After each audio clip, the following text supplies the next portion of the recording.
exactly what's going on because So one of these are yours. and I need to hear his side of the story.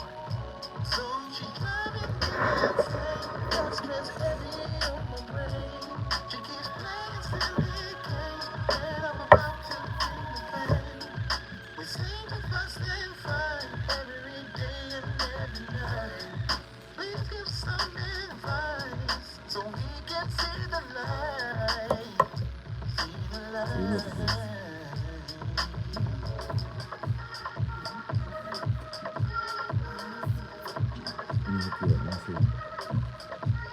Is that you? Loud. Perfect. Screaming. Okay, we gotta make sure I'm talking to the mic.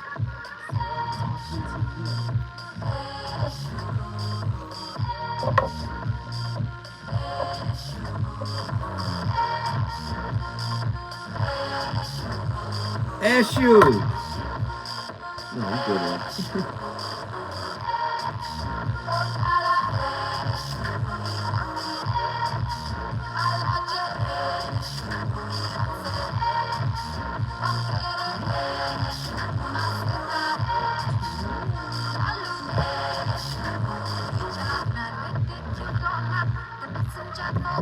The messenger for Arumila.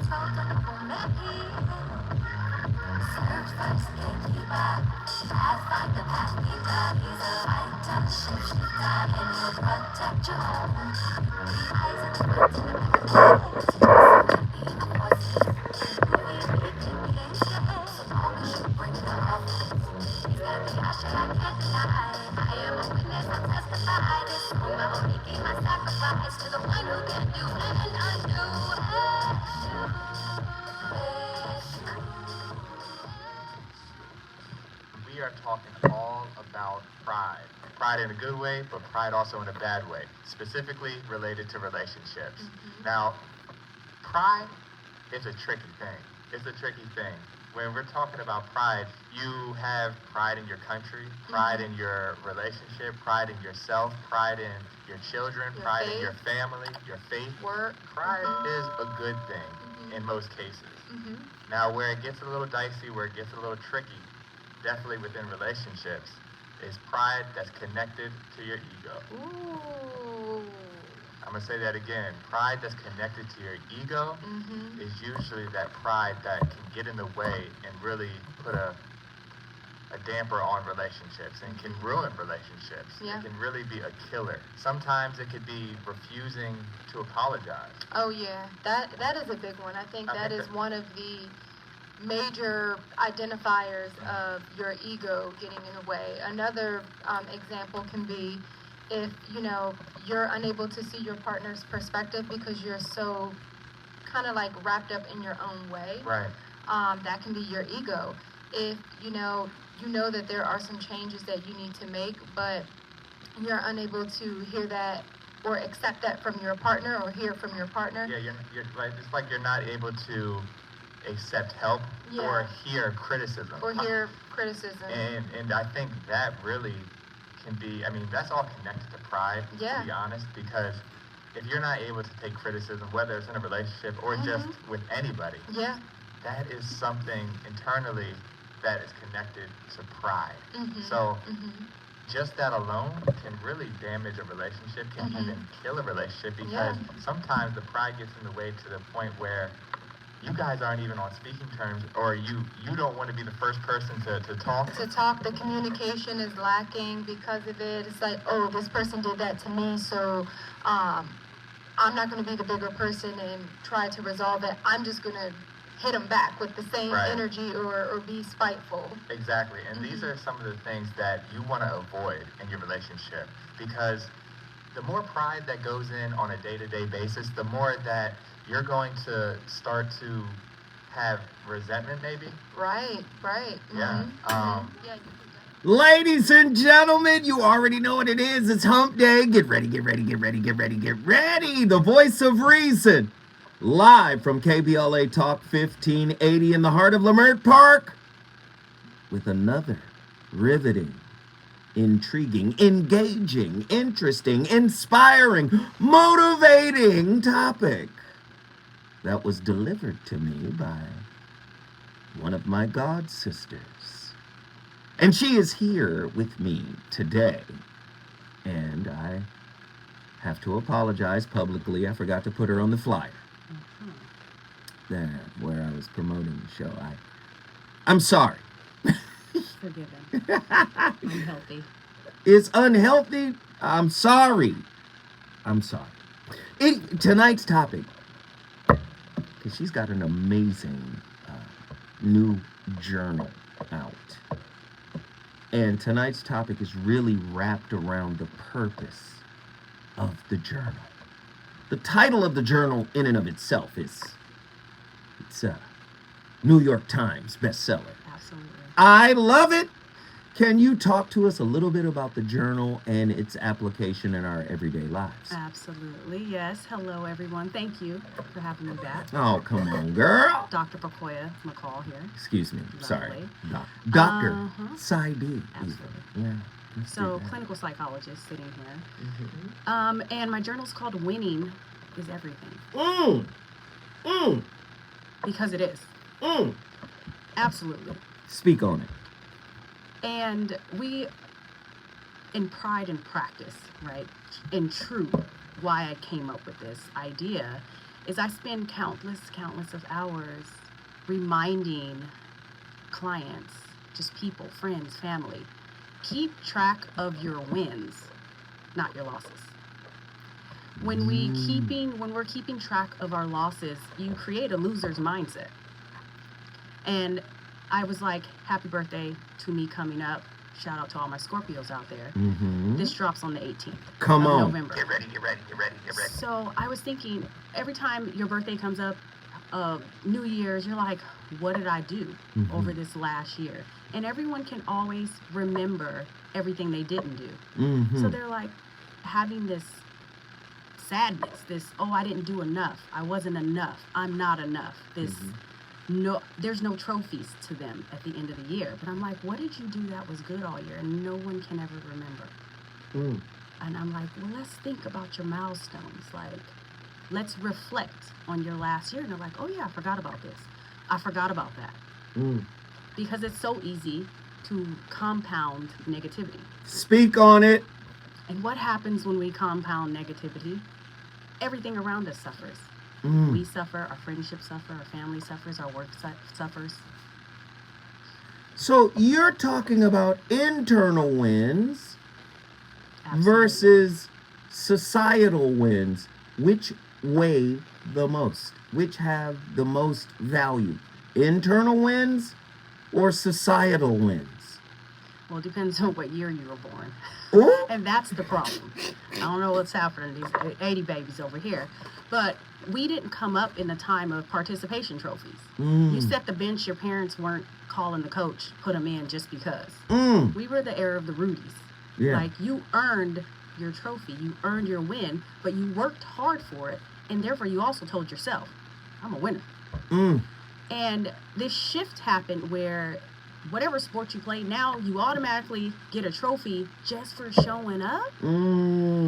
It's an exterior thing. Just think about childhood, and we all can be guilty of this, of raising children.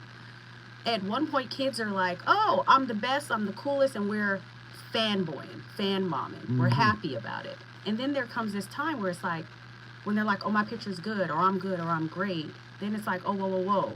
You can't say that. You are now conceited. When did this shift? When did it stop being okay? You're arrogant. You're arrogant. Yeah. When did it stop? When does it? And I ask your audience, when does it stop being okay to say, nah, I'm good, in that other way? You know? Right. Tonight's topic, we're going to wrap it into this journal. Winning is everything.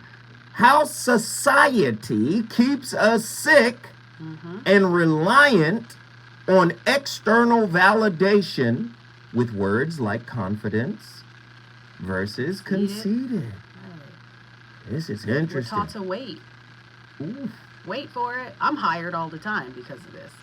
But that's the side of the fence I work on. And I stay building self-confidence. Pour it in. Like, you don't need me to keep But the real this. confidence, right? The real confidence is within yourself. You got to believe it. All right, I got questions. I got answers. I know you do. Y'all got to call in and talk to my sister, Dr.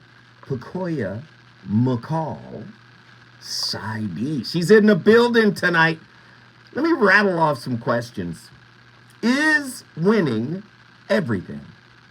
In a society as toxic as America, does it render most of us imposters when it comes to intimate relationships? 1-800-920-1580. Is confidence in a relationship really a high-level con game? I got to do that one again. That's fire. Is confidence in a relationship really a high-level con game? What are you selling? Why are you here selling me on you? 1-800-920-1580. In what ways does our pseudo-confidence end up conning us? Gosh. Why do we seek to win in our intimate relationships? Is the toxicity that is evident within American society the chief reason for why maintaining healthy relationships seems so daunting? We are all wearing a mask of completion, a mask of I'm okay, a mask of I've moved on, I'm over it. But it's just a performance. 1-800-920-1580. Woo, Lord, how does our ego and pride keep us from forgiving those we love that have hurt us the most? Got to turn on inside. Lord have mercy. Most people don't know what a win looks like internally. Absolutely. Why is it that we don't recognize that? I don't think people are going to understand how this topic relates internal, external relationships. Talk to me. Teach us tonight. Just think about it. How I show up in life determines how I feel about myself. Yes or no? Yes. So if I'm at home collecting pseudo wins, I call them delusions. Then that's my projection. If I'm delusional with false confidence, fake it till you make it, and I'm showing up to my home, to my relationship, and my sane partner is looking at me like, you're delusional. Then now we're in conflict. It's a power struggle because I want you to believe in false. And you're like, nah. And then there's a power struggle in the relationship. You're trying to get me to see clearly. And I think I am seeing clearly. But I'm not pouring into myself correctly. How am I measuring if I'm a winner? The internet? We already have a problem if that's it. Right. Where's your grounding? Where's to say, okay, this is me. This is where I start and stop, and the world starts and stops. If we don't know that, we're collecting the wrong type of internal win. It shakes. The ground is always moving as trends and fads move. I'm only as good as the bag I have, the new shape I bought, whatever it is that we can't call ours and be proud of. How am I going to show up to someone else that's winning on the inside and they feel confident, and I'm expecting them to show me this same delusional thought I have about myself? Lord have mercy. She's on fire. She's on fire already. I want to hear from you tonight. You already know this is a non-judgmental space. Everybody's perspective and opinion is welcomed here.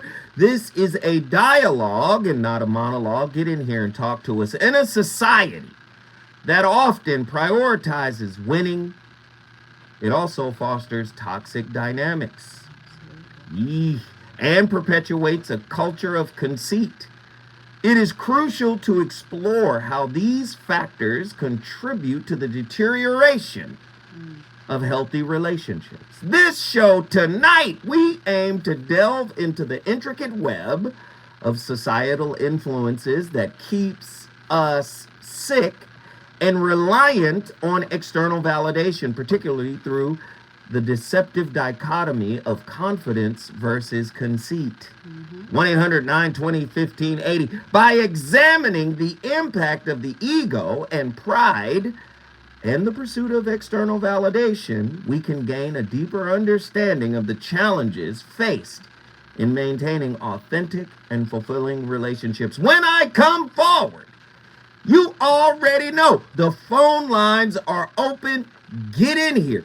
Are you an imposter in your relationship? Lord have mercy, Jesus. Oh, my. When we come forward, clearly we got a lot to talk about. The reasons that we're here, there you go. That we fear, our feelings will we got it turned. Yeah, it doesn't even orange. I'll take orange. It doesn't even matter. Yeah.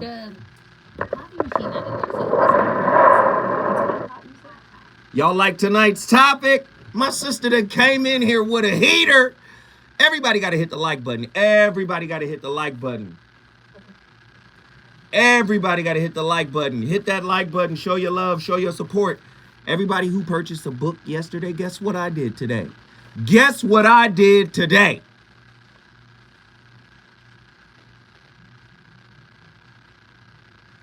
Can y'all guess? Guess what I did today? I shipped out those copies.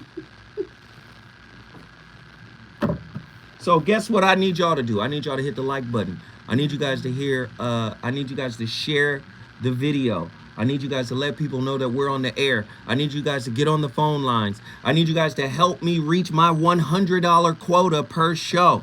Can we do that today? I sent them off today.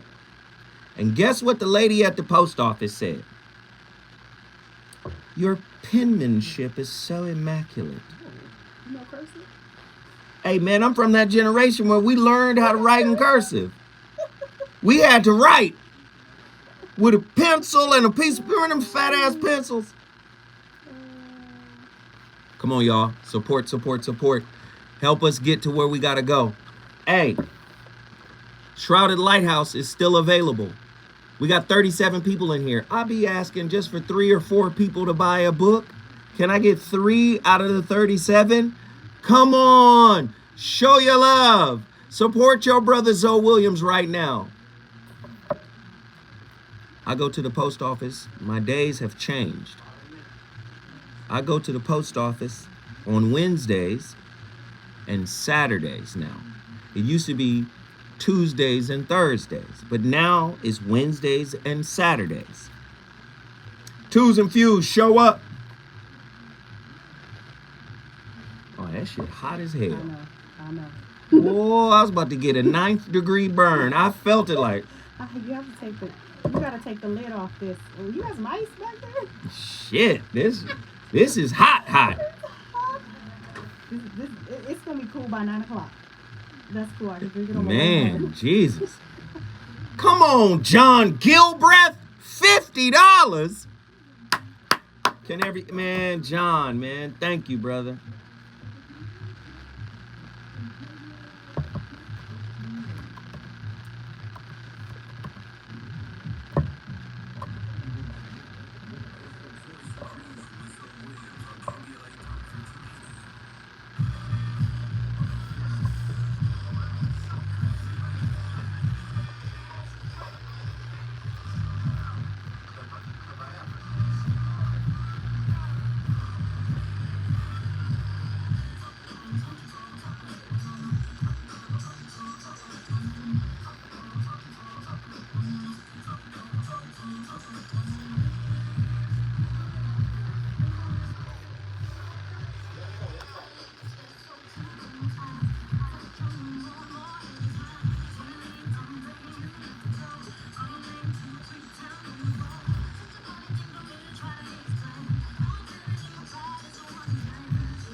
Woo.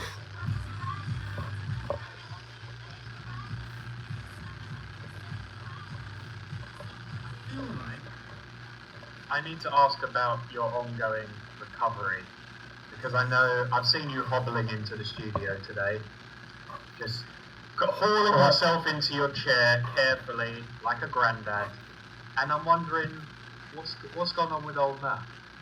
Well, I'll tell you, Steve, this is actually the best I've been walking all week. For a lot of people they know, I recently did it's called Hell on the Hill. It's a challenge at Jesse Itzler's house. How do you even describe this?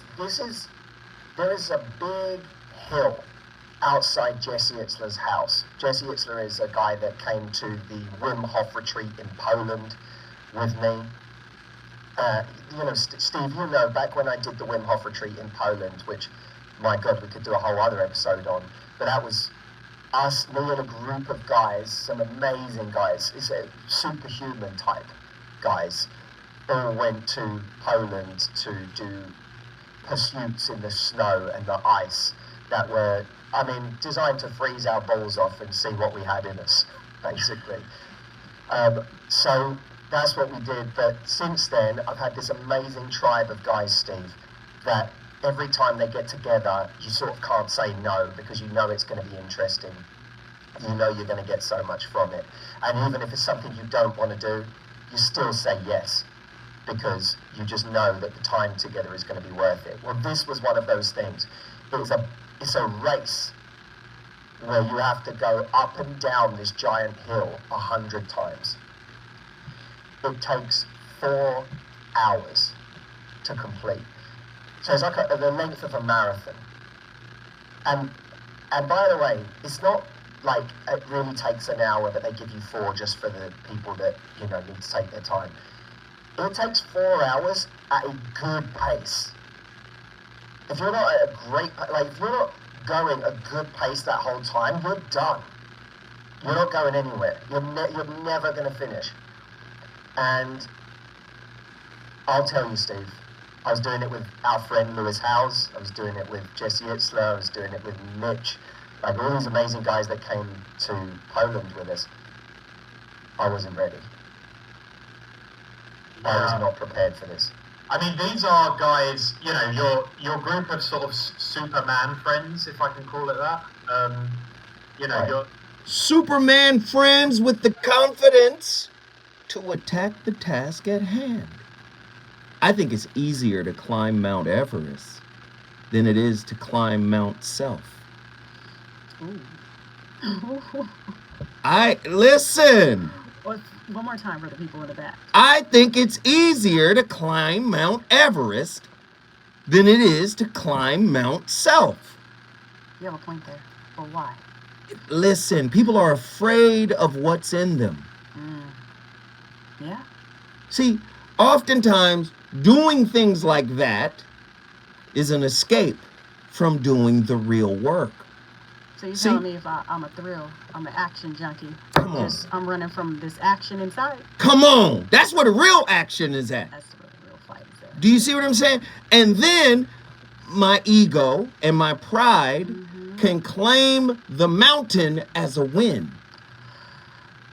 But brother. I'm telling you, not the fountain of truth. Come on, brother. I'd rather deal with the mountain than the fountain. Ooh. You tell me, Picolya. You tell me.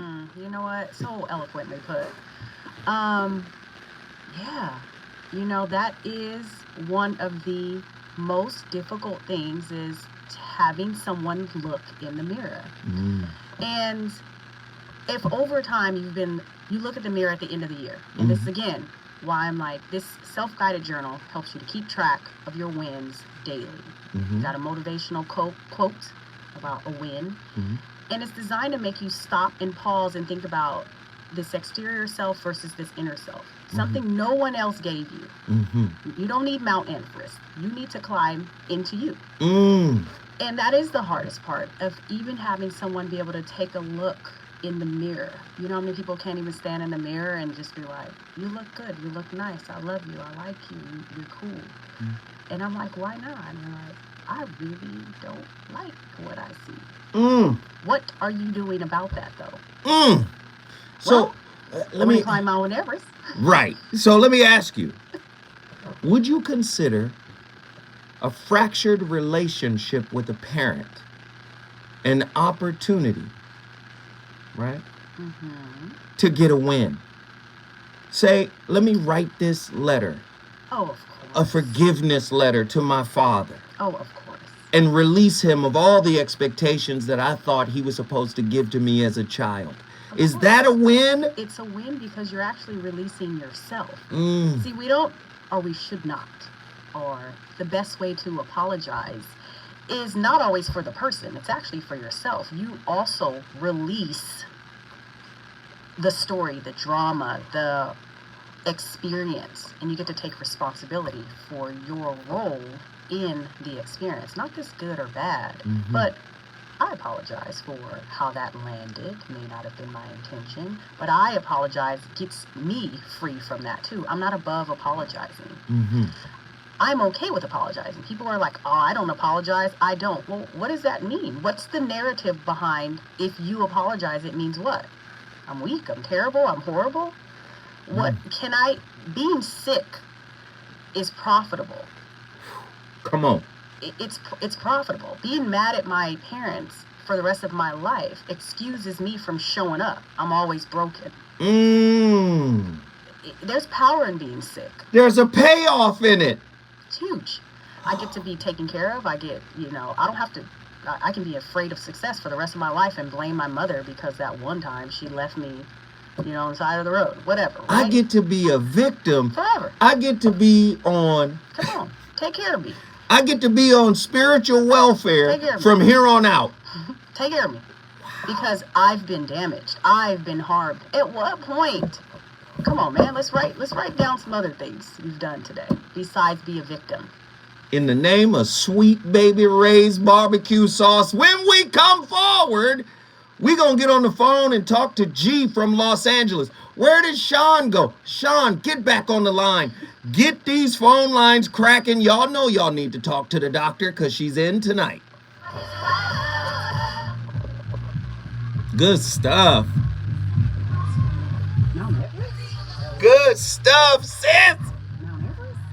You like that, huh? That was great. I know how to do this. I was like, listen, this is what we're talking about here. I was born to do this. You were. Now, I don't really know what I'm doing, but I was born to do it. What are the people saying in your chat? They talking. Y'all want to hear? She want to talk to y'all. What are the people saying? I need to know. Cooking with avocado oil. You better believe it. Some of the best oil you can cook with. Looking in the mirror and not running fast. Come on. Lurkers and lovers. And then we want to blame somebody else. Come on. Like, you can't even look in the mirror and like what you see. Why am I supposed to play into your story? Damn your story. I don't got to read that book. And I don't have to buy it either. Keep cooking, child. I don't have to buy it, but, whatever we do. Sweet Baby Rays. Can't outrun your shadow. Can't outrun your shadow. Somebody on point, yeah. Ooh-wee. Everybody put up an emoji. Let us know what we doing. Tell us how we're affecting you. Get to your phone lines. Somebody said, damn, she is on fire. Yes, she is, Suge Mac 510. Not Suge Mac. That's his name, Suge Mac 510. I like it, Suge Mac 510. I love it. Keep listening. I got to sneak up on that damn tea. I have to leave the lid off. The fuck? Yo, we need callers. I want my people in here. Y'all want to talk to her? Stop playing. Let's go. Somebody tell me that winning ain't everything.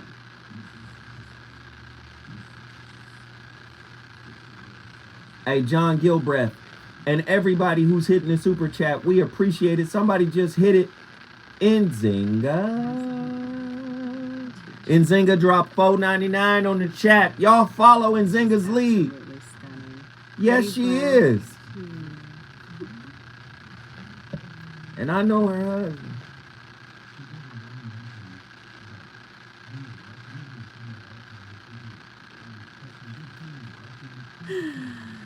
I just gotta say it. Things are different in the house these days. I know my brother, man. I'm crazy. We don't got no husband down here. Zoe's lying. Okay. Oh, listen. You say I knew you. I don't want to say that. You don't want to? You No. don't want to face the truth? No. It could be a win for you. Ooh. God damn it, Bobby. Shame. T sounds good. Dr. Dopeness is in the house. I like that. I'm a AKA. Got him. Oh, they done found your Instagram. It's over now. That's right. You can find me. Insight Me. It's over now. I work on you from the inside out. You can't show up in my office talking about the outside in. What somebody else did to you. Not in this doctor's office. We're going to the root. Hey, I need y'all to call. I don't understand why you guys are not calling. Ronan, get in here, Ronan.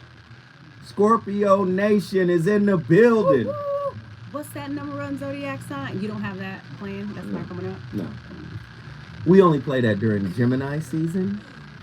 That's weird. I don't even remember her saying that in the song. Yeah, they did. You mentioned Gemini? I mean, we're only the most significant sign of them all. Well, it takes two of you to do that. That's so weird. Well, it's twins. It takes two people. We've got it popping. So, John Gilbreth said, and your sessions cost how much, Doc? Well.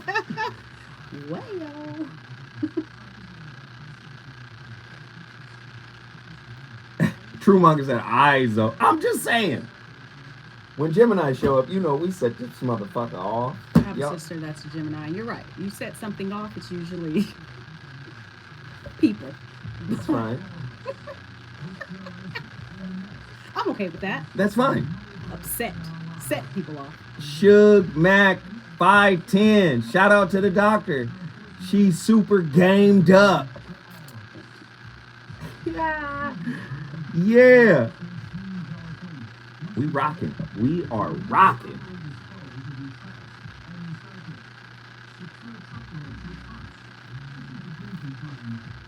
Hey, we appreciate the super chats. Where are we on the super chats? I think we're at 59:33. Get the journal. Come on, man. Y'all got to get the journal. Where's journal. the Tap website? in. Click on the link. Write it and go in my Insight Me. Click on the post, insightme.com. We have pre-orders happening right now. Special. You better believe we special. We put the U in unique. Yeah. We put the SP in special. Comes with your very own blue car placard for your windshield. Special. Now we handicapped. Extra. Extra special. Here we go. Now we're Truemonger.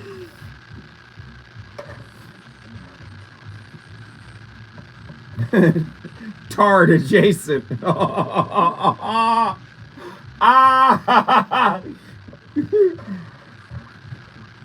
That's money.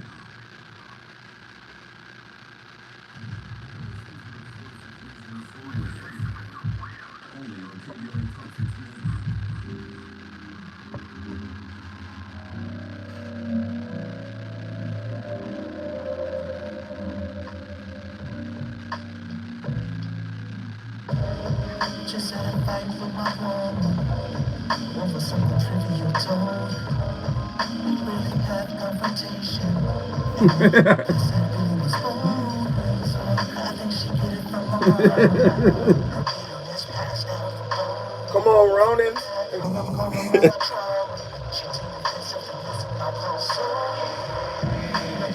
I got problems. You got the type of advice that I need. I couldn't get the wrong emergency. They know further of the time that I need. Between working or being so lonely. What's the time zone difference from me? So I figured I'd call it. True. Mercy, I got praying to me.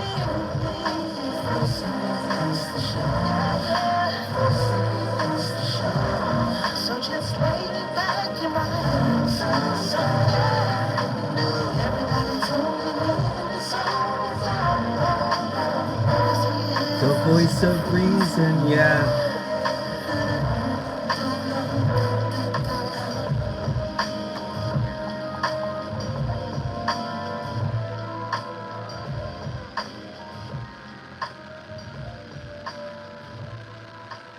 Relationships fall apart only because of these ego. क्यों? Sorry नहीं बोल सकते. क्यों नहीं sorry बोल सकते? SORRY. Magic word है. When genuinely spoken from the heart, this word is a magic word. When it comes from the deepest cores of the heart with meaning, कभी किसी को सॉरी बोला इसका मतलब आप गलत हो गए नहीं. You prefer to save the person than being right. You prefer the relationship more than being right. You are willing to keep the ego aside and transform that ego into humility. To say, ठीक है, आपका गधा आगे, मेरा घोड़ा पीछे. आपका गधा है, मेरा घोड़ा आगे. आपका गधा आगे, मेरा घोड़ा. Man, that was beautiful. But let me ask you. We've got a caller on the line, and I really want you to guide them to an internal win, or at least lay the framework. Callers, if you call in tonight, this is a rare opportunity. Let's get you some wins. Let's get some internal wins. You guys hear me talk about this all the time. If you don't conquer the self, you won't conquer anything else. You might get some societal wins, but you'll find that they are not nourishing. They don't fulfill. They don't last. It's 50 calories. Yes, you understand?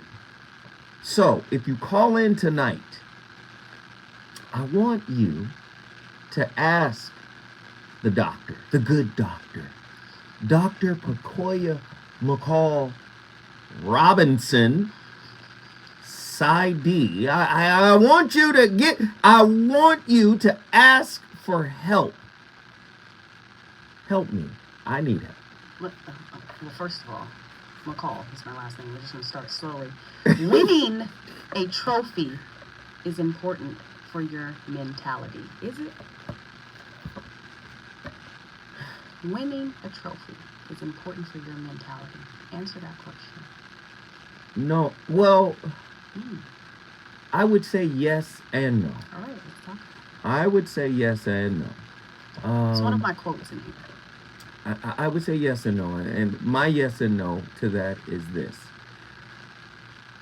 if I put in the sweat equity into something, if I've dedicated myself 100%, and I don't win the trophy, I'm disappointed, but I'm also to a certain degree satisfied. Right? Because I know I left it all out there. Correct. And I didn't reach what I needed to reach. However, when I reach the trophy and I actually attain it, in my life, what I've discovered was what made the trophy valuable was the journey getting to the trophy. Spoken like a healthy person. I take all that back I said about Geminis. As you should. Yes, you should. But that's what, you understand? That's what I get from it. But what you're also talking about is your lack of this ego that can make the trophy the most important thing and expectation to receive it without the work. So your key points is talking about I put in the work. I respect the journey. Right? The journey may not always turn out as like championship here. The journey may tell you got more work to do. Right. But can you accept that? Does your ego allow you to accept, I still have work to do? But society tells us if we don't get the social trophies, we're not worth diddly. Right. So what do we keep chasing? What do we chase? Why are we sick? I think we're chasing acknowledgement. Bingo. I think we're chasing external validation. And from who? 6.9 thousand followers that I really don't know? I leave my whole life on the line.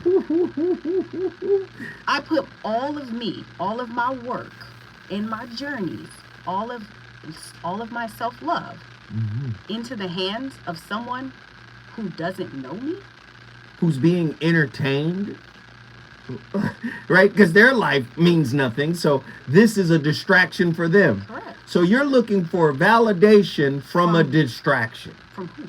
And from who? So again, when you're talking about these wins, they're internal wins. The journal is designed to talk about, yes, you can get exterior wins. We're talking about goal setting. I teach people how to set realistic goals, how to set goals that are manageable, attainable, right? Depending on where is your journey, where do you want to go? And then let's keep track of that. All right, here we go. I'm going to the callers. G from Los Angeles. I hope you got a win you need help reaching. Here we go. I almost don't want to talk. You guys are on fire tonight. Man, just get in here, brother. You know I appreciate the call, and you represent LA. Come on. I've been an imposter in a relationship before, trying to climb the mountain instead of the fountain. I've done that. Okay. So talk to the doc, man. I'm gonna let you talk to her, brother. Come on, just engage with her. She gonna help. Talk to me. When I found myself doing that the last time, I did a little self-reflection, and I found myself becoming too critical of others as I was running into their imposter. Now that I noticed how easy it was to be an imposter, it seemed like I noticed the imposter a whole lot more. And I was thinking that was not the healthiest response. And it's like that. What comes to my mind is like game recognized game. And even what I help people work through in understanding is we're not just black and white. There's parts of me that I love and there's parts of me that I don't like. And the parts of me that I don't like tend to show up in others more often and are easily recognizable to where I can be like, it's you, terrible Gemini. Like, but without being able to look at me, because I'm still processing, I'm still a work in progress, I'm still a journey of recognizing the true parts of me that I love and I like and I am cultivating, right? Negativity holds so much power. It's so much easier to reject that. It's cool to be happy and easy and say I love you. But when it comes time to be like, oh, you do that?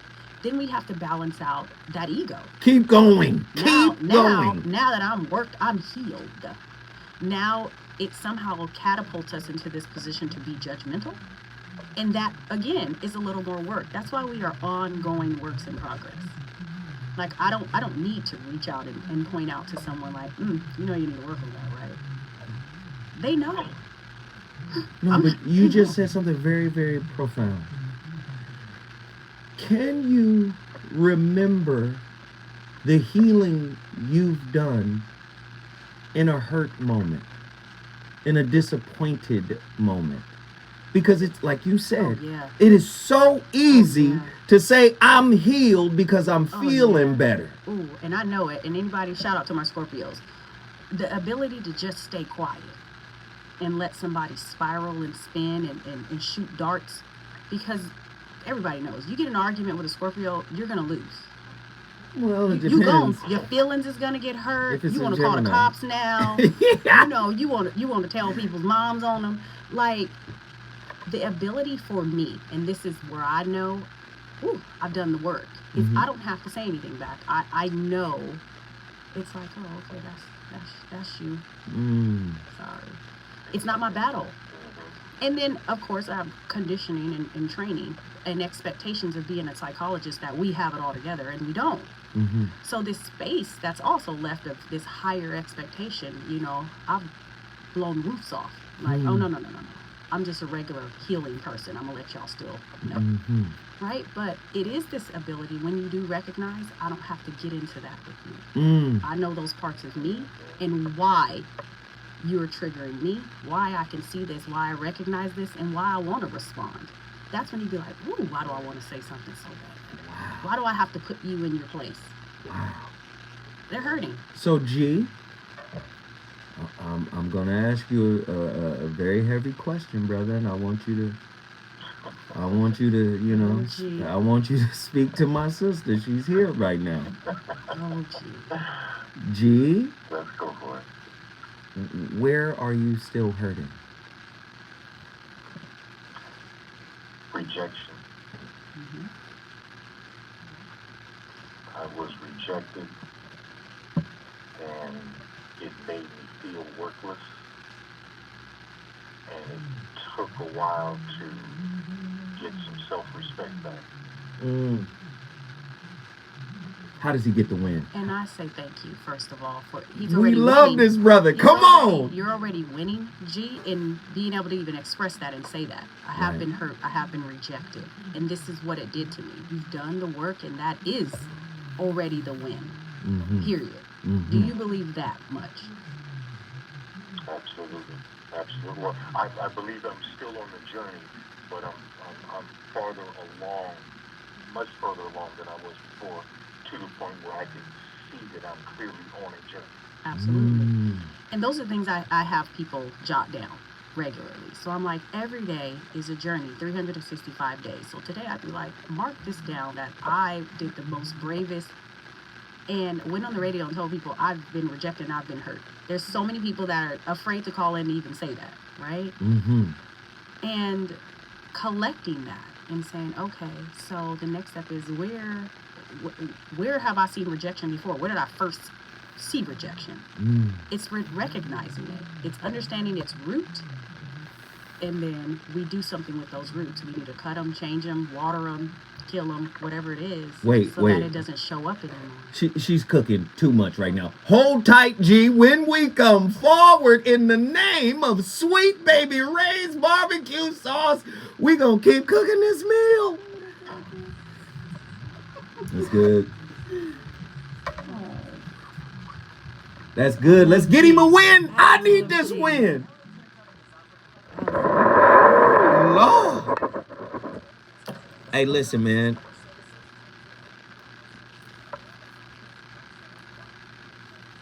This show too goddamn good. Where are my super chatters at? Where are the people calling in? Are you sharing this? Are you memeing certain things that are being said? The mountain or the fountain? Lord have the mountain or the fountain. Woo. Shit. John said, get Andy. The organs are no organing. Andy, I know you want to say something too, right? No, I saw you put your headphones on.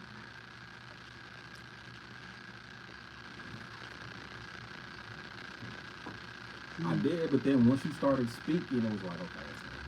But when you posed the question about the trophy, it had me thinking. I'm staying on point. You should call in. Thinking like, you should call in. I need to talk to you, love. Talking about like can you pose that question one more time? Right. Oh my gosh, what did I say? You said something about being happy if you get the trophy or something like that? Yes. Oh my gosh. The quote. I opened it up. It's a random one. Oh, Lord. You don't even know what page it's on? I'm going to find it again. But it's your... What up, y'all? Can I get y'all to hit that super chat? I'm staying on point. Did it? We're at 74.33. You know we try to get to 100. Mentality about getting the trophy. I'm going to find it. Book of Ronan. And I guess for me, the way hey, happy birthday, Ronan.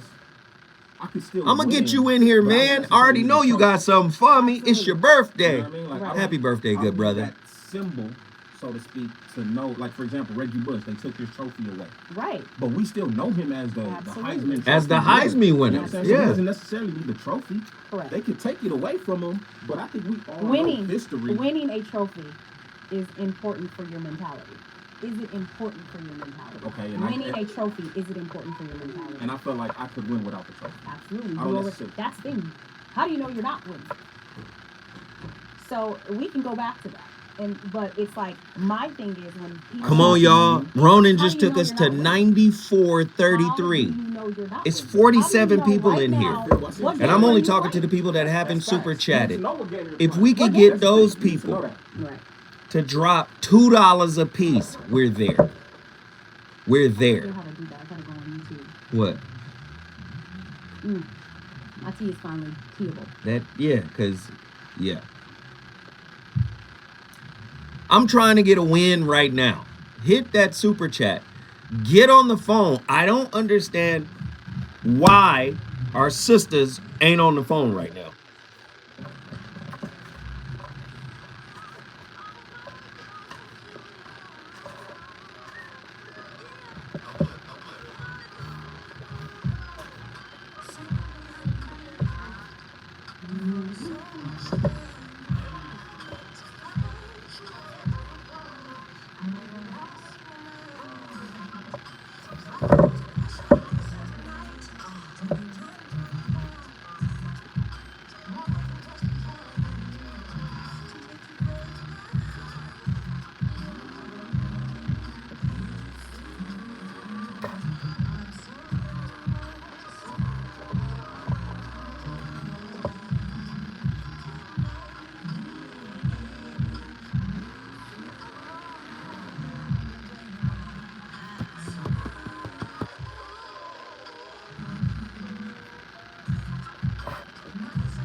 Y'all know my playlist is my co-host.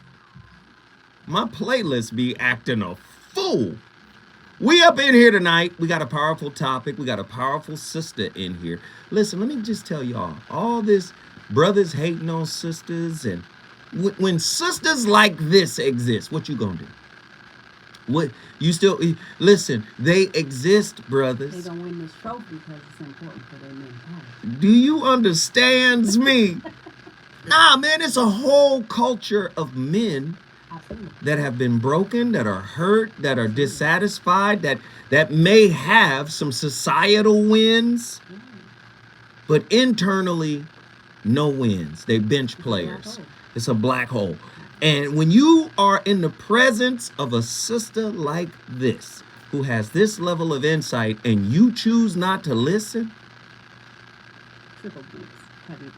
I see her. She's blinking really like hard blinks. Like that's when you know, like we said, it's when you know it's not. I'm not the problem because I've been collecting self-wins.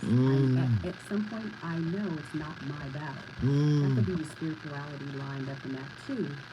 But you have to know what game are you playing. So that quote is really powerful about, is winning a trophy important for your mentality? It depends on the game you're playing. And many of us are playing a game we don't even know the rules to. What game are you playing? Ooh, Lord, here we go. G, I need you to get back in here, G, because she wants to work on you, sir. Here I am.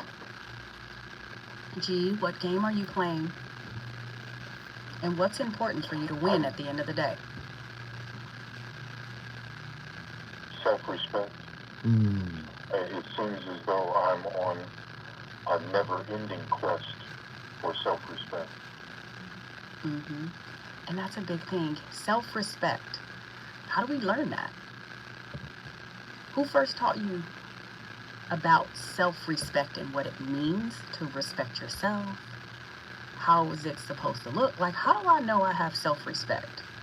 What if I think going out and doing crazy things is I'm respecting myself? Like, how do I know? And that's where it's important to be like, what game are you playing? I am focusing on self-respect. So what does that look like for G in your world where no one else exists there? No one's going to tell you, oh yeah, G, you know, you do respect yourself. What are the parameters you're lining up for yourself? Wanting the best for myself, wanting good things for myself, wanting to be good in the lives of others, not hating myself, not hating others because I hate myself. It's deep stuff. That's self-respect. That's right. And those are things no one can give you. So it's important about your narrative every day. Like, what are you measuring that against? And that's where, and it's important with goal setting. Like, this journal starts at the end, where you set goals and you track, what is it? Where am I at right now on day whatever today is, number one? And where do I want to be? And what does that look like? Because I can't tell you what self-respect for you looks like. I don't know where you live, I don't know where you work, I don't know your family. Like, how do you measure self-respect tangibly to where at the end of the week, you'll be like, I did some respectful stuff towards myself. If that's even waking up in the morning and being like, I respect myself today. I'm gonna do this to show me what's my goal, what's the cookies I gave to give myself at the end of the day, because I got up and I just talked nice to G today. Me and G had a conversation all the way to whatever, Sprouts. And G, you know what's heavy about what she's saying? Many of us, man, we want to know our impact on others' lives. And this is how we can become addicted to validation, external validation. Let me tell you something, man. When you're trying to cultivate self-respect, you don't approach it like you're going to a grocery store. There's no respect grocery store where you can go buy products and say, hey, I respect myself now. Do you get what I'm saying? So there has to be this internal reckoning, acknowledgement, without judgment, without condemnation. And when you see that ugly piece of yourself, you can't recoil. You got to lean in. And you got to lean in with love. That's right. And that's a hard thing to do for many people. And so what we do is we say, all right, I'm going to go to work. And I'm going to stop by the Respect grocery store. Grab a little love. And grab a little love. But it's not love. Hold tight, man. When we come forward, we going to keep cooking.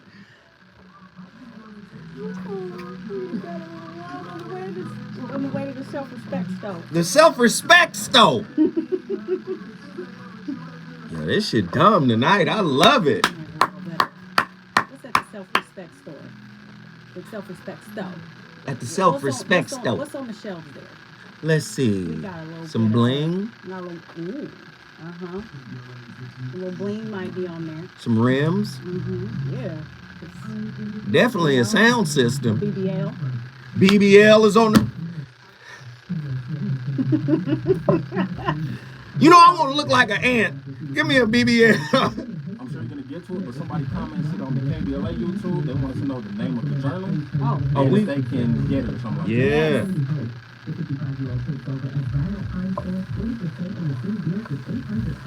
The self-respect stove is dumb as hell. Oh, that shit wild. I'm going to tell G he's got to DM me so I can send him a journal. There you go.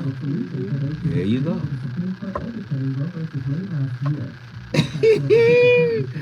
The self-respect stove.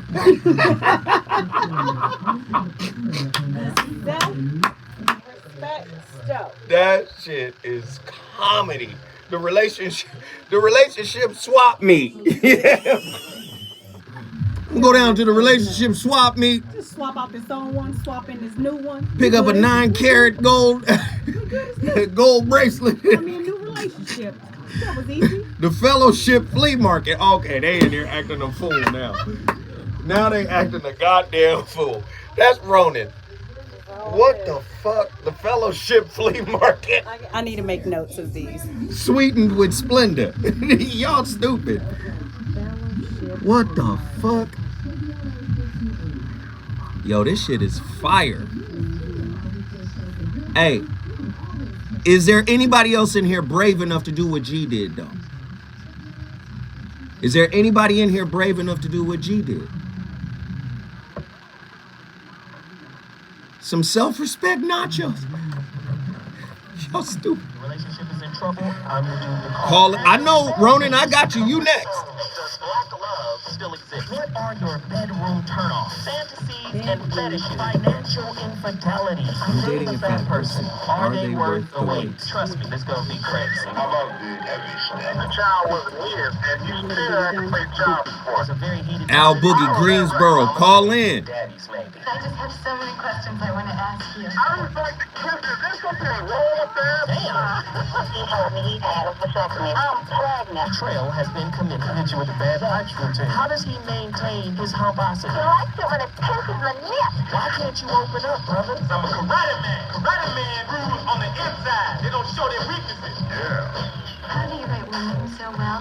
So William, reason and accountability. The voice of reason. Namaste, everybody. Lisa Ramani here, the Breakthrough Life Coach, and today I want to talk about ego, right? And I want to talk about ways in which we can understand how it is best to understand how ego shows up in our lives and presents and makes it difficult for us to actually live happy lives. So ego is a part of our personality, and it is usually formed by the time it begins to really take shape between the ages of 2 and 3. And ego's job is to help the being feel safe. And ego is always going to look to interact with the external world. And here's the thing that I think is really sad but quite profound. If you are someone who has felt abandoned and rejected by the outside world, and you have not had enough healthy mirroring, then your ego as an adult, right, is going to continue to seek that outside validation, that outside or external mirroring that will allow the being itself to feel valid, to feel as if it has value. The more of a need our ego has to feel validated by something from the external world. When it comes to a narcissist, for instance, a narcissist is extremely shame-based. And what they have learned to do as an ego defense mechanism, their narcissism is basically an ego defense mechanism. So because there is so much shame, so the more invalidated, a narcissist felt, or the more shame a narcissist felt from possibly being terribly abused as a child. When you're suffering abuse, you don't feel validated, you feel invalidated, you feel powerless, right? But the ego is designed to help you feel in control so that you can walk through life and get things done. And when you have tremendous shame, if you don't find a way to reconcile that, then you implode. You can't function, right? So in some cases, narcissism is the way the ego is able to permit the being that is attached to or representative of. It makes it possible for a narcissist to live in a world with all this shame without ever having to touch the shame, right? Mm. Ooh, Lisa Ramano, she on fire. And guess who she was speaking to directly? G, get back in here, brother. I know you took something from that clip. You had to have, man. She was all up in me, man. Jeez, brother. Listen, man, let me get your final thought, man, before we let you go, man. What did you take away from this tonight? The journey has to be recorded, and the journey has to be journalized. Mm-hmm. The journey has to be, the progress on the journey has to be tracked. Sometimes progress is elusive, and sometimes you're not aware of how much progress you've made until you've had proper reflection. Wait, let me stop you, G. Let me stop you, G. That's right. You're 100% correct. But there's always progress being made, whether you're paying attention or not. And I'm gonna give you an example. Many of us don't understand that progress is like time. progress is quantized, like time. You have different variations of time, different lengths of time. You have an epoch, you have a millennia, and all the way down to a nanosecond. Progress moves like that too. Right. So what happens is, because we're outcome driven, we don't see the progress in its incremental form. That's why we have to track it. Talk to me. We have to track it. And G, I definitely want to make sure, reach out. Please follow me, DM me, the letter N, SIGHT. Hold on, G. Don't DM my sister, dog. DM me. Slide into them. No, hey, and, hey. Get your. I want to send you a journal. I definitely want to send you a journal. So I want you to reach out. And for those who are trying to find Winning is Everything, that's the title of the journal. Follow me on Instagram. My website is insightme.com. Those are good places you can find this. Amen. But G, I definitely want to send one to you. If you would do me that honor. Okay. G. I certainly would. G. All I'm gonna say to you, G. Insight, the letter N, SIGHT. I'm all I'm gonna say to you, G, is slide into her DMs gingerly. Don't just, you understand? Don't go in them DMs disrespectful, G, because I'm gonna hear about it. You understand me? I understand. I would not do that. All right, brother. We appreciate you for being so transparent, man. Seriously, in all honesty, man. Thank you so much, man. Thank you, brother. We appreciate it. Thank you for the discussion. Thank you so much. I got so much from the discussion. Absolutely. You're already winning. All right. I love it. If you want to bring your city in the building, G just brought LA in the house in a major way. If you want to bring your city in the building, all you got to do is call me at 1-800-920-1580. We trying to get you some wins tonight. Let's get over to Indianapolis, Indiana. Ronan, get in here. Shout out to Scorpio Nation. Get ready. Here we go. It's about to cut up in here. Talk to me, Ronan. I know you need some wins. I know you got some wins on your mind. But I know you're going to be in here cutting up with these quips, so here we go. Okay, I was guilty of relationship cosplay for a long time. Swapping them out at the flea market? Yeah, and the thing was, like, to be honest, it's like most of the times they were cosmetic type relationships when they were used as a mask to run for myself.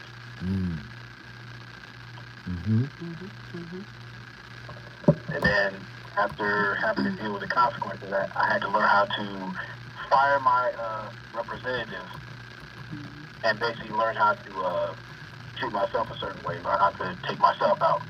I had to ask myself on a regular basis, would I date me? And what I learned from that way, if you have a healthy relationship with, not just the Most High, but yourself, then you'll have a blueprint of how people should, in a relationship with you.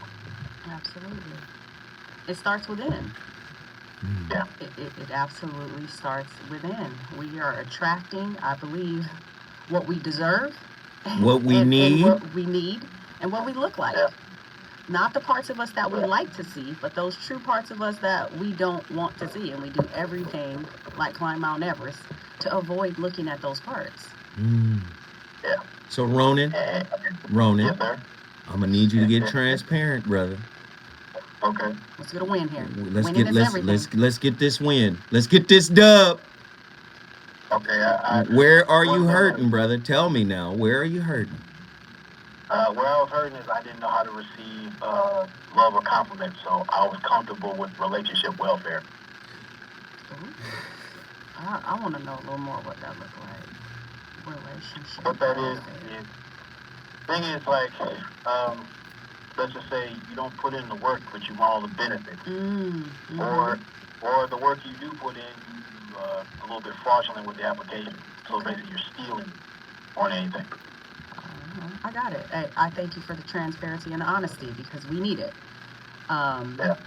We need it to be able to have these kinds of discussions in order for everybody benefits from topics like these. Everybody benefits from being like, hey, that's a little bit of me, you know. I got a little pseudo confidence and these expectations of someone. And really why that's done, it's not to say you're a bad person. Ronan's not a bad guy. It's the way we look for external validation. The hard work is doing that ourselves first, that we can think we can show up half and get 100. Yeah. Like, it's just we didn't do the work to pour into ourselves first to say, I deserve this authentically from someone else. I don't have to steal it. I don't have to cheat to get a compliment. I worked and I got it. I didn't even ask for it, because you illuminate that and people are going to want to give it to you. But because you don't actually need it from them. You've already done that work. We are all guilty of a relationship welfare at one point in our lives. Period. Probably still in our current life. We get a little bored. We start up conversations we don't really want just to entertain us, because we can't entertain ourselves. It happens. You're not a bad guy. I appreciate you. Well, I have to make the adjustments, because usually when it comes to arguments, I learned to become, I guess, more potent with the blunt force honesty. So if you're stuck on stupid, sometimes I'll leave you hanging there. And I need to work on that. I don't think it's your responsibility to fix anybody, though. I don't think that. Well, the thing is, like, when you don't give people the blueprint of how to treat you, they're just out there guessing, swinging in the wind. But I learned nowadays, like, I don't move how society moves. With society, they teach you how to strike out and T-ball, and I'm not built like that. Oh, goodness gracious. I feel like you should be sitting right here. So right. Like, tell me more. Right, Ronan. You're my ideal client. Tell me more about that. Well, striking out. Well, see, with society, they give you this Jerry Springer blueprint where you're supposed to have this pseudo relationship where it's basically controlled chaos. You come with these phases where you date, you argue, you sleep, you do the superficial things and repeat. There's no growth there. But the thing is, like, you're supposed to have that, not just a healthy communication, but comprehension, mutual comprehension. That's where the growth is. I think the growth also comes from, we are fed a lie. We're told, when it comes to relationships are supposed to be hard. You're supposed to go through it. Like, I'm sorry, I don't slide into my DMs with, I'm expecting me to do hard. Like, it's hard to work on me. Like, I can't be working on you, us, and everything else we got going on. But Doc, that's what makes the relationship hard. Yeah. Because everybody's showing up. You've rejected self-work where the real wins are. Correct. You come into the relationship raggedy. Expecting this is what we do. Right. You unconscious about your own raggediness. And then when you get into the relationship turns out to be raggedy. Correct. And in your last relationship, because this journal is not just for individual work. You can apply this to your relationship. Are we winning? Are we winning? Like, what are y'all doing good together? And it's not something people track. Like, go look at your partner right now and be like, hey, how did we do good for each other today? Hey, partner, wife, husband, girlfriend, whatever. How did I show up for you today as a man? Let's jot this down and listen to what she says or what he says. You know what you did for me as my mate? This is what you did. We don't even have those kind of conversations. We think, and as me sitting right here, I think I'm already doing exactly what he wants. But have I ever asked? Jot that win down. I guarantee it'll improve your relationship. And you know what's so heavy about what she's saying, Ronan? We will look at a man in America, in context of American society. We'll look at a man with power as being a good man. And that's not necessarily the case. A bunch of societal wins. Correct. A bunch of societal positioning and power. I make the money. Does that make him really powerful? But do you come here and can you listen to me? Do you know the difference between our intimacy and our sexual intimacy? They're different. But ask your partner that. Like, how do you know you're winning in your relationships? I mean, yeah, that's definitely true. Most people figure like they have intimacy when they're laying with no clothes on, and they're high behind walls. Right. In the same bed. Right. And that's why you don't have relationships with beautiful bums or handsome Holocaust. Beautiful bums, which is politically incorrect all the way. A beautiful bum. No, what did you say? A beautiful and a handsome Holocaust. Oh my heavens. What in winning this? Is everything is for the couples too. You got a couple goals, we can get you there. But it is this acknowledgement and keeping track of it every day. But let me tell you something. You're not going to get the win without the journal. If you're not willing to do the work. That's right. Winning, and see, so many people, and I've seen it happen, so many people empower the pain of disappointment, dissatisfaction, discouragement, betrayal, disrespect.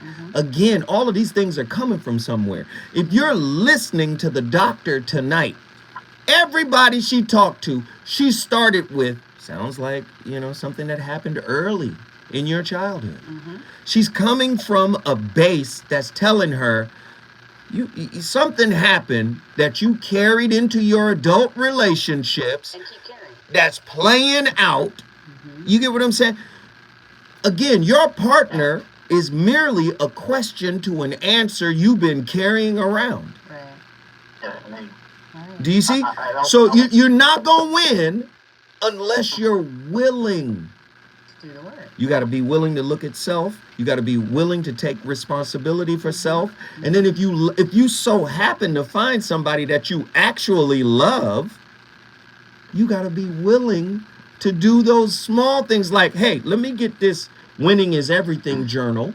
And let's sit down and we're going to create some relationship goals that allow us to win as individuals and as a collective. Right. Because I can come in and think, I'm a great woman. I'm a good woman. And my partner can be like, well, who told you that? You probably are a good woman at work.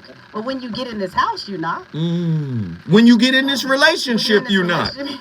You're not. You probably are great. But those are because we're parts. There's many facets to how we show up. Are we collecting the correct wins? Are we playing the right games? Okay, hold tight, Ronan. I gotta come forward. I'm sorry. It's so good. I don't want to come forward, but I'm gonna lean forward. Ladies and gentlemen, the voice of reason is on complete fire. When we come forward, more from Indianapolis.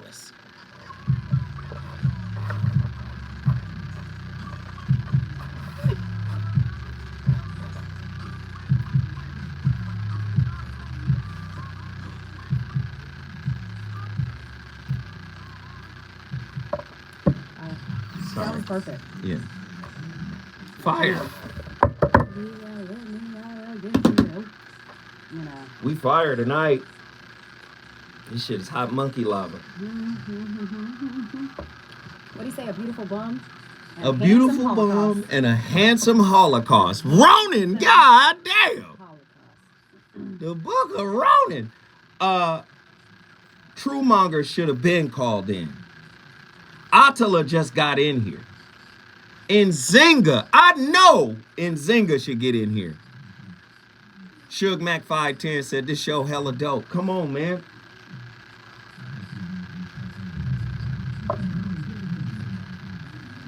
Come on, man. Super chatters, where y'all at? Y'all got quiet than a motherfucker. Can we get 3 people to purchase a copy of The Shrouded Lighthouse? We need to check our relationship hygiene. Yo. Can we get 3 people? Is there 3 people in the chat who have not read this book? By a show of hands. Are there 3 people in the chat room who haven't read this book? smelling relationally tart.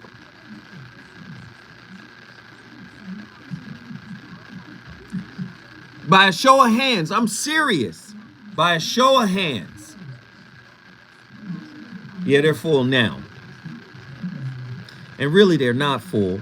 He just blocked the last 3 lines. Because when we get to 4 lines, the system starts hanging people up.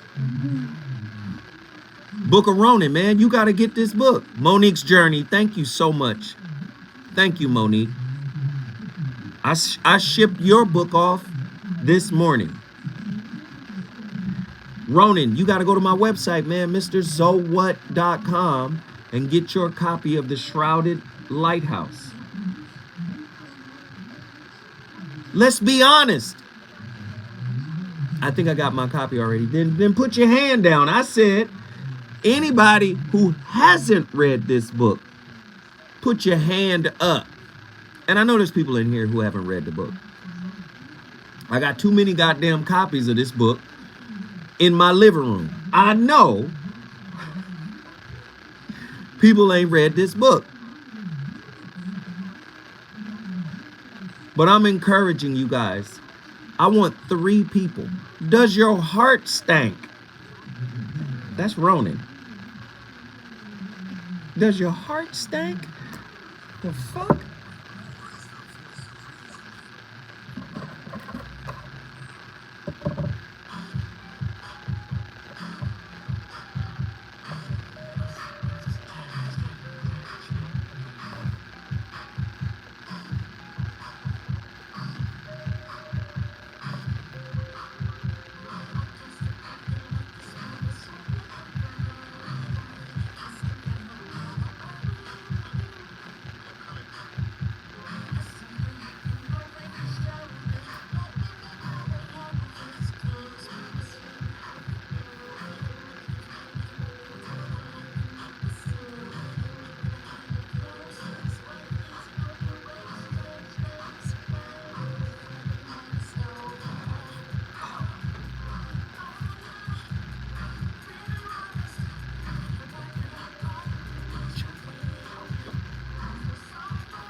Phenomenon he described as a retrogressive restoration of the persona. It's a complicated idea, but basically what it means is that sometimes you take a leap forward and you learn some things, but you can't catalyze a new identity, so you try to go back and hide in your old identity. And that actually doesn't work because, well, things have changed and you've learned something and that isn't who you are anymore. And so it's like you have to cut parts of yourself off in a destructive manner to fit back into the person that you were. Now what happens here is that Pinocchio escapes from this tyrannical situation and undergoes this descent into chaos, but he tries to go back home. He tries to go back to what he was. And he can't do that anymore. His father isn't at home anymore. And so when he goes home, he finds that there's no home there. Now, this happens to people sometimes, and it's often a shock to them. So they'll often stay under the thumb of their father. And you think, well, why would someone do that? Because it means they're subject to the tyrannical judgment of their father. They're always concerned about what their father would think or whether their father approves of them, and so forth. And you think, well, that's got to be an unpleasant place to be. Why would you do that? Freud said, for example, that no one could be a man unless his father had died. And Jung said, yes, but that death can take place symbolically. Okay, so there's that part of the idea. And then another part of the idea is, one of the times in your life when you actually realize that you're an individual is when you'll go and ask your parents something and you'll realize they actually don't know any more about what you should do than you do. And that sucks.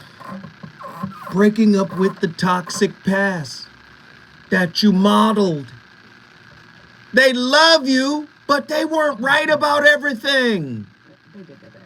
They did their best. You love on them for their best. Thank you. But you gave birth to me to complete what you think is the truth. Absolutely. Oh, Lord, Lord, Lord, Lord. Not for me to mold myself into a little version of you. Right. Living in a whole nother time where things don't apply anymore. It's different. 1-800-920-1580. Ronan, get in here with your final thoughts. I think it's safe to say true intimacy begins when you divorce yourself from pure partnerships. From what? People in the back. From what? I said Pyrrhic partnerships. Pyrrhic. Pyrrhic partnerships. Talk to us about that, Ronan. Pyrrhic victory is like when you extended everything unnecessary, and you might get the win, but the loss is even greater than that victory. Ooh. All right, now you can win, but you're gonna be by yourself when you celebrate. Yeah. When a win cost you too much. Ooh, wasn't Lord. worth it. That's I like it. Yeah. Ronan, we love you, man. You know what you just did? I made everybody rethink their next decision. Ronan, tell the listeners what you just did. The boy brought Indianapolis to the field. Naptown. Thank you.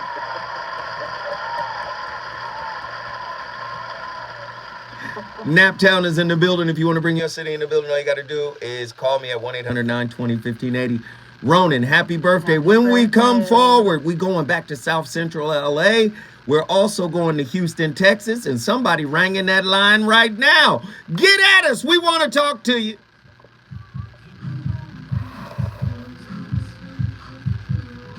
Ronan was cooking. With the avocado oil. Ronan said, all right, you can get that W. It's what game are you trying to play? Huh? What trophy are you after? I love it. Where do you want to go? I need you to mention that book. Everybody in the chat should get this book. Now, I know a lot of people in the chat got my book, but nobody in the chat got this book.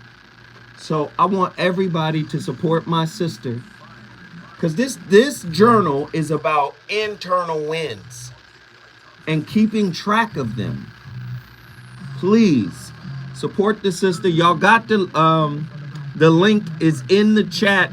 I need everybody to go get this book right now. Let's make it a success for this sister. Let's do it right now. Girl, you in here cooking. There it is. They got the link in the chat. I was like, Shit, why y'all looking at me? Let's do this.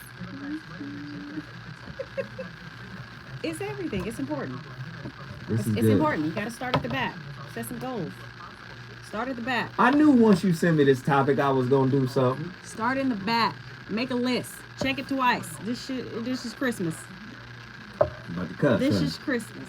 This is Christmas. This is Christmas. This is Christmas. Merry Christmas. Give it to everybody Grandma. who you know needs to get off relationship welfare. Stay out of the relationship swap meet. What was the other one? Our flea market. The fellowship flea market. Fellowship flea market. No, because what's interesting is we gotta keep track of things. What's interesting is relationships can be problematic. They can be difficult. But if you got a blueprint to say we're on track, how do you know? This is how we get on track. How do we get on track? How do we stay on track? How do we, work towards something collectively? How about it? Every day. Many people don't have a blueprint like that. Every day. No. Right. Every day this is work. Every day. You can start whenever you want to start. They done called it love food stamps. Are you on relationship EBT? Don't do that. Emotional benefit transfer EBT. Too. Thank you. You'll get it. I get it. I need to finish the Tao of Sexology. Listen, keep track. This is a daily. Get on this journey with me. I'm starting my journey of my winning is everything November 18th. I got the book, right? You got a copy for me? I got you. All right. I got you. I'm bringing it in. I'm starting the journey. Next time, 300 whatever days from now, call me back. See if I don't own the island. This is Section 8 of love. Section 8 of love.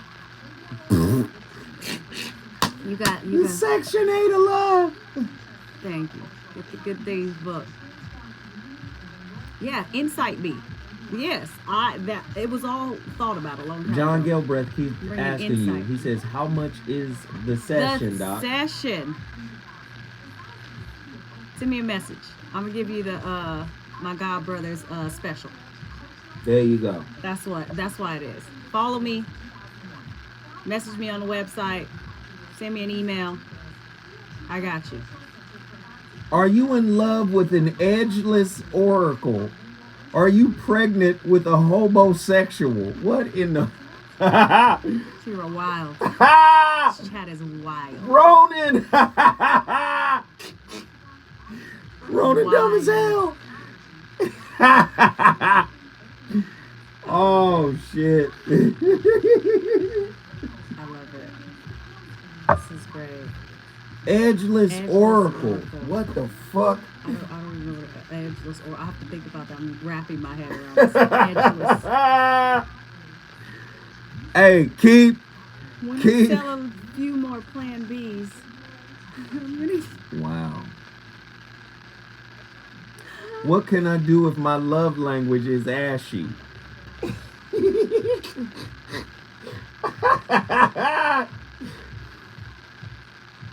Oh my God. What the fuck? My love language is ashy? You can't put coconut oil on your love language. Oh no. Oh no. Ain't none of little Vaseline can't fix. What? Yo, this shit is crazy. That's hilarious. Shea butter. They wild. This shit is straight comedy. Everybody keep hitting that like button. Does your relationship need some tussie? Tussie. Hey man, I remember that fucking deodorant cream, Tussie. My mother made sure we had some Tussie under our arm before we left. Put the damn Tussie on. Don't you leave this house without Tussie under your arm. Great show, Doc. Great show. Hey man, Tussie, man. I tasted some Tussie once. And that Tussie dried my whole tongue out. I couldn't taste nothing after tasting Tussie.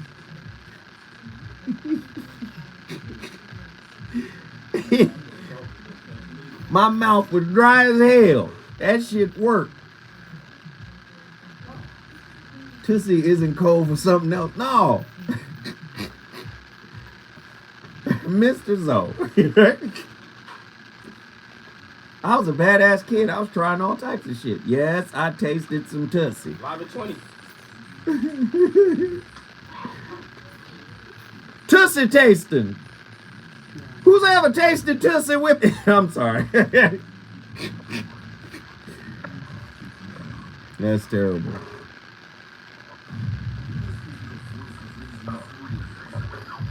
Only on KBLA Talk 1580.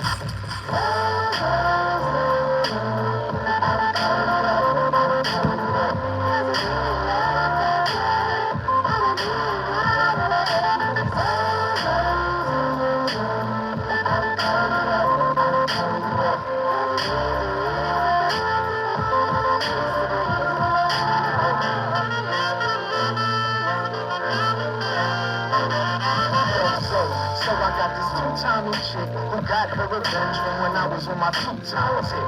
And even when I tried to correct it, she couldn't get past how she was disrespected. Neglected my effort, acquiring no trust. 30 games and affairs that be tearing us up. The things that picture perfect, is it really worth it? I have an idea, but I need to know for sure.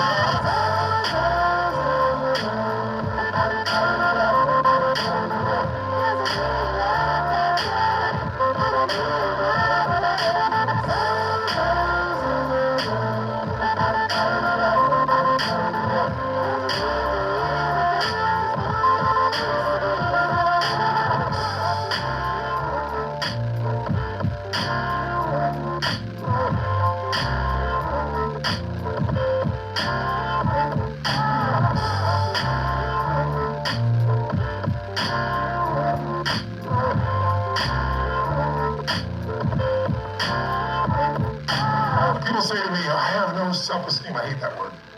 It's so overused and abused. I don't have any self-esteem because when I was growing up, my parents said these terrible things and those terrible things, and I said, isn't it convenient to only remember those things? Someone can tell you your whole life you're a piece of crap, and you can say, screw you, read between the lines, and make your life work. Someone tell you your whole life you're beautiful, you're intelligent, you're the smartest person in the world, and you don't believe it. Because self-esteem doesn't come from what people say about you. Self-esteem is earned within you yourself. It's esteem for yourself, which only comes by doing things that are incredibly difficult, and then your brain goes, this is who I am.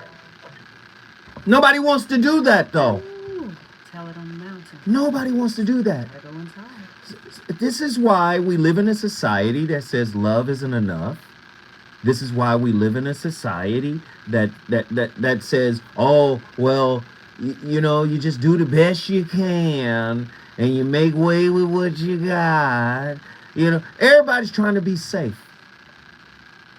And love, the real thing, is fearless. The real thing is fearless. Mm-hmm. In other words, fear cannot exist in the same place as it does. So why would it be afraid to look at itself?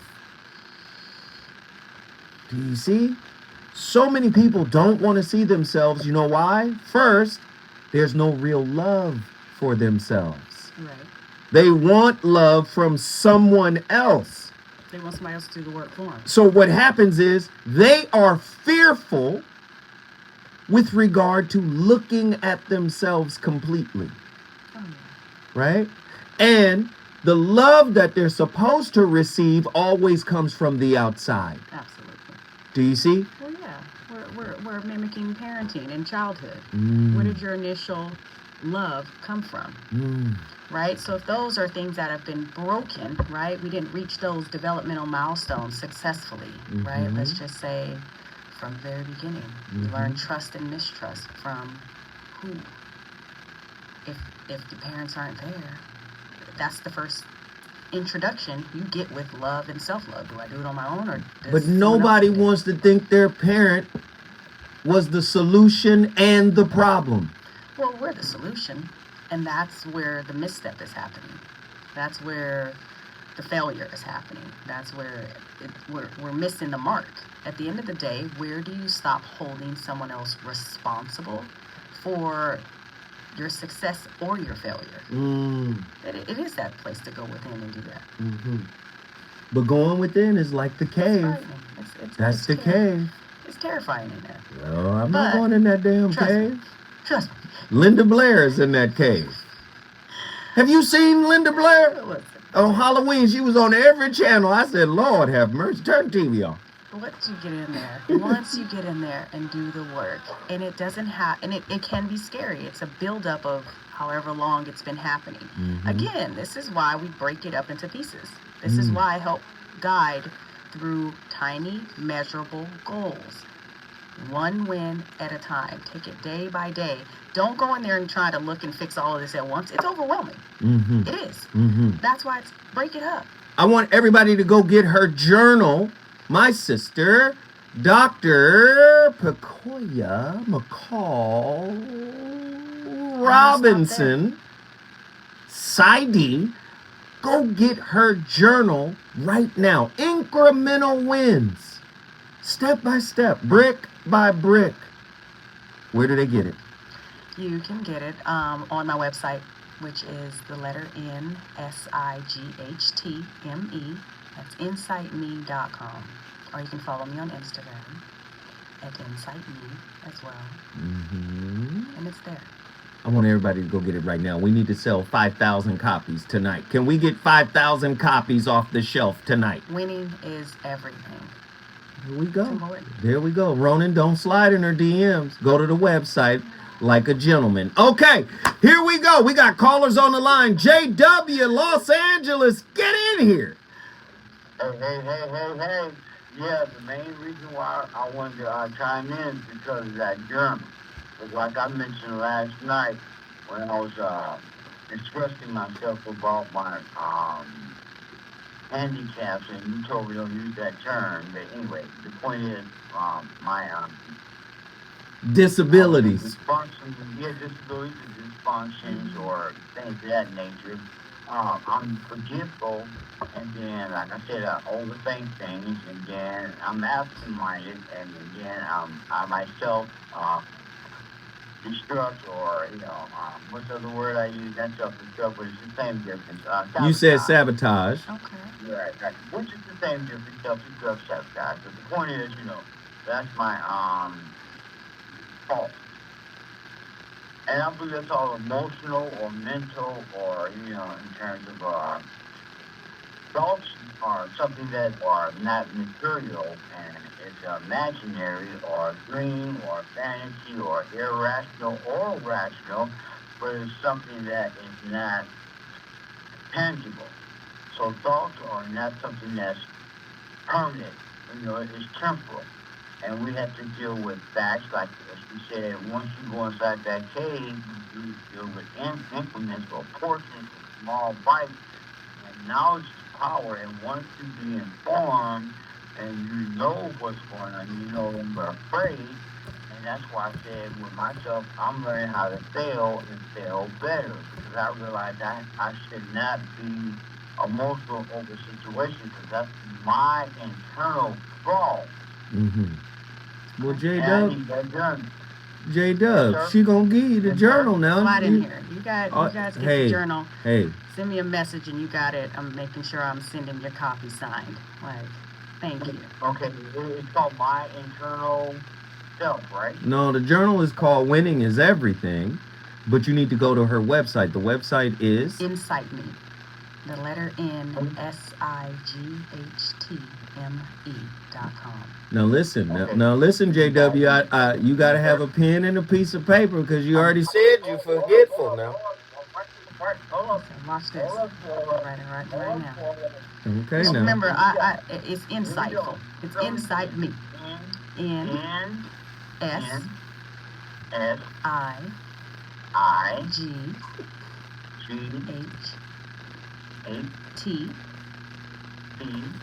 T as in Tom. Yeah, T as in Tom. M as in Mary. E as in Mary. E as in Edward.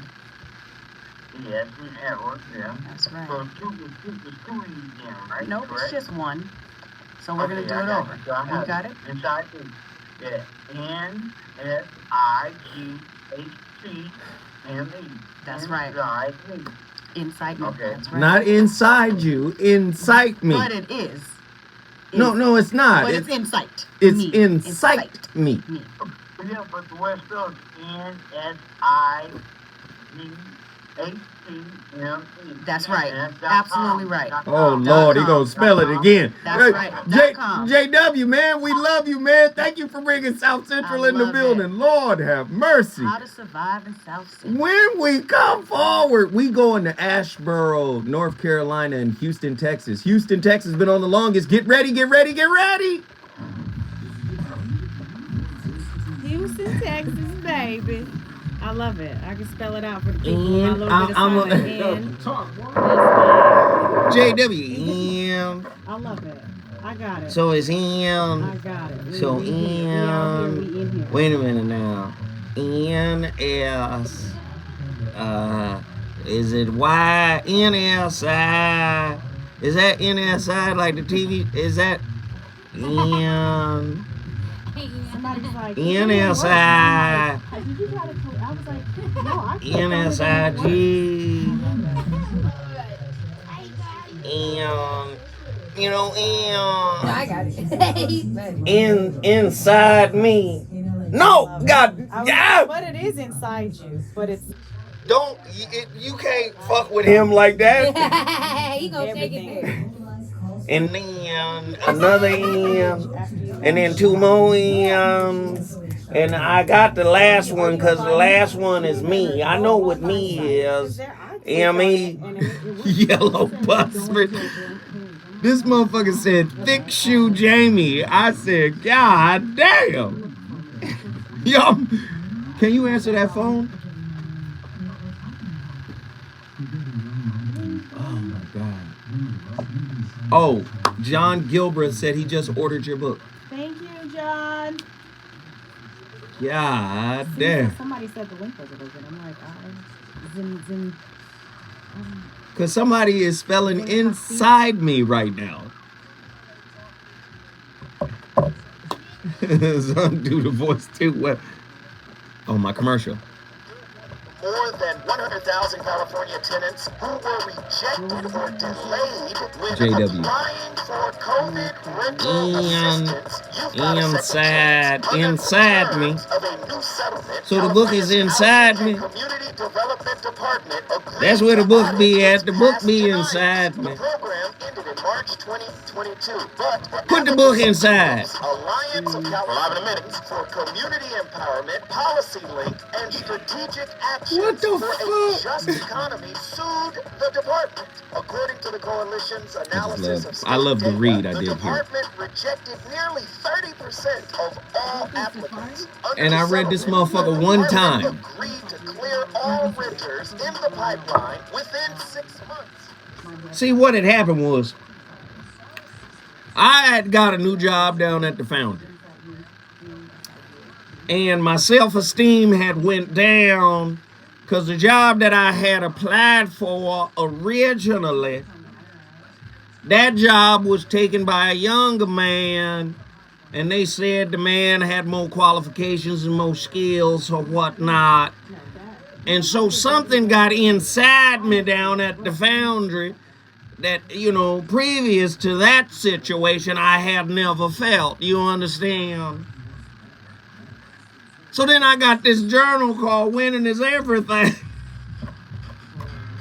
Oh, it does do it like this. Okay, perfect.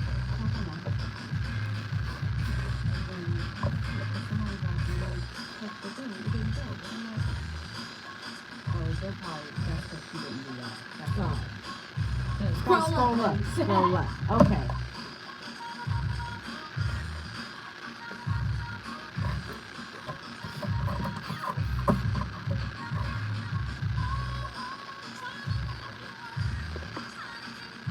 Ladies and gentlemen, the VOR. Every night you're going to get a bonfire. Jeez. Wow. Tonight's topic, man. Different stuff. Very different stuff. Unmasking the Imposters. Special guest, Dr. Picolya Robinson, Psy.D. Dr. Picolya McCall, Psy.D, author of groundbreaking journal, Winning is Everything.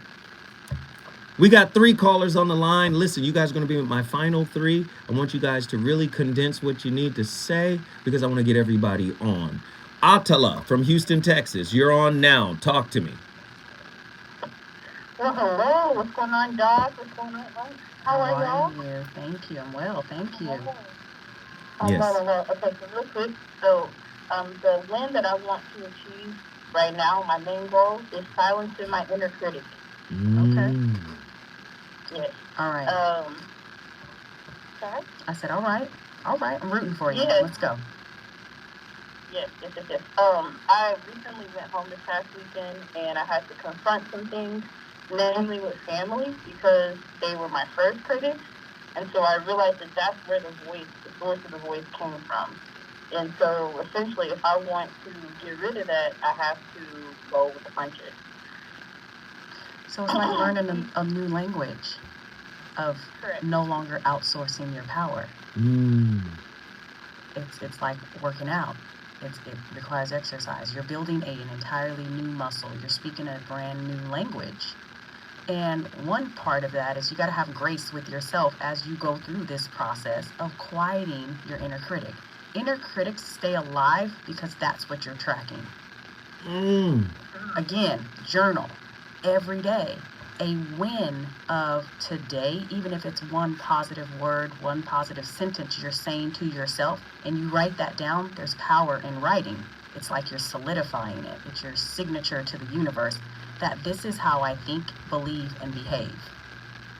It's a contract. This is a commitment. This journal is a commitment and a contract to yourself. You will spend time sitting down, outlining how you look today, but how you want to look by the end of the year. We do that all the time, every birthday, on New Year's resolution. What am I going to do for my birthday? We do that, but we don't keep writing and filling in. We just let time keep ticking as it goes on its own, and we collect what bothers us. Ooh, okay, Attila, I'm sorry I gotta preempt you tonight, but Lord, she gave you a bar. You brought Houston, Texas in the building. Let's get it cracking. Who's been on the longest? Jonathan Ashborough. You got to condense it. I want to get everybody in. Let's go. North Carolina, talk to me. Good evening, Bill. Good evening, Doc. Good evening. The win that I'm looking to achieve is to be able to convince myself of the fact that failure is not genetic. And I'll start there. Convince yourself. That means you're in control of it. So that's win number one. You're not outsourcing your power. You are in control. You are in a fight with you and you. When you decide, I don't want to fight me anymore, the fight stops. So stop being a masochist. Stop beating yourself up. The world already does that for us. Go ahead. Tell me more. Well, one of the things that happened to me most recently was I was talking to my grandfather. He's 98 years old. And he gave me a tool, and it resonated with me, and in this conversation you guys were having also resonated. He said, son, you have to realize that the weeds are a part of the garden. How about it? Come on. So when you watering your vegetables, you watering the weeds too. Okay. I love it. You gotta go out there and you gotta pull up your weeds. Are you? Jonathan, I hate to do this to you. I got to preempt you tonight. Ashborough is in the building because of you. We appreciate the call. Hopefully you got some insight from my sister. But here we go. Nikki from Mississippi. Nick from the SIP, get in here. Brother Rose and the food doctor, good evening. Yes, sister. I got food for thought. Give it to us. So, I'm thinking about surrender to win. Surrender means to cease resistance to an enemy or an opponent and submit to their authority.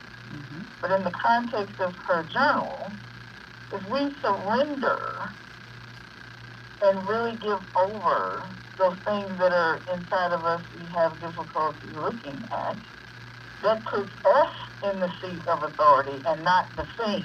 Absolutely. But the ego says I need to be safe, so I must be in control. Absolutely. Remember, control is the other side of the coin where fear exists. So in order to alleviate the fear, I need control. Talk to me, Nikki. Give us more of that. The scriptures tell us, the Lord said, to write it down and make it plain. Ooh. Take the time. Your journal is a tool to help those who need stringent practice at writing it down so that it becomes plain, so that there isn't a thing sitting in the place of authority over us. The only thing that should be in authority over us is Jesus or the deity that you recognize. The journal is the tool to help you get there. Surrender to win. And ourselves. I think when ourselves, because we have the right to free will and choice given by God, we have to make the choice to, one, first sit down and decide, I'm going to take the time to pour into me. Willingness. Yep. Willingness to do the work, willingness to make the time. And as we are a quick, fast, and in a hurry, one pill to resolve all things, instant gratification and satisfaction type of people, we have to sit down, slow down, and figure out what it is that we're trying to go after. Is this mine?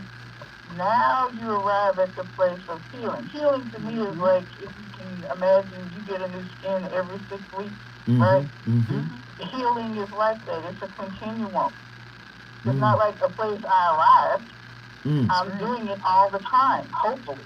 Every day. Right. And that surrender to win is a representation of that actual in-motion shedding of the skin every 6 weeks. In 6 weeks' time, you did something miraculous on the inside of you.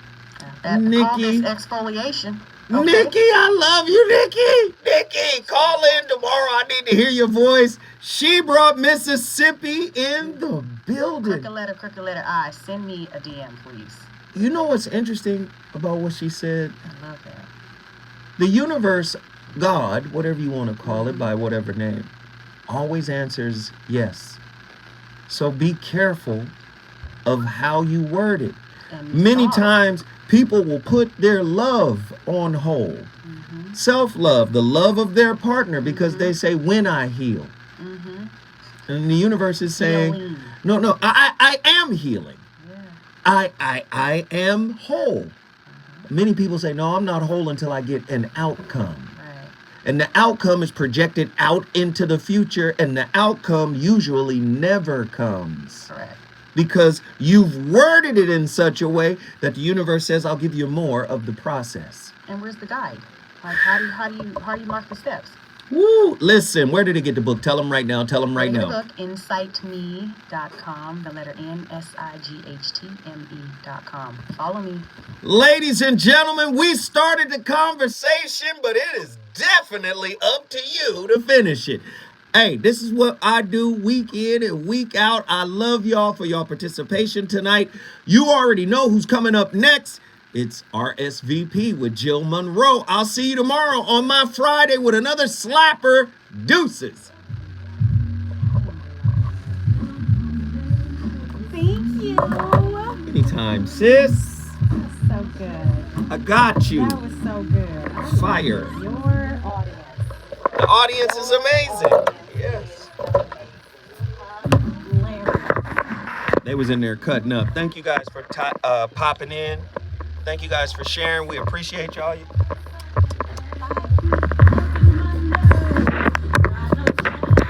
Hot monkey lava for show. For show. Holla at y'all tomorrow with another one.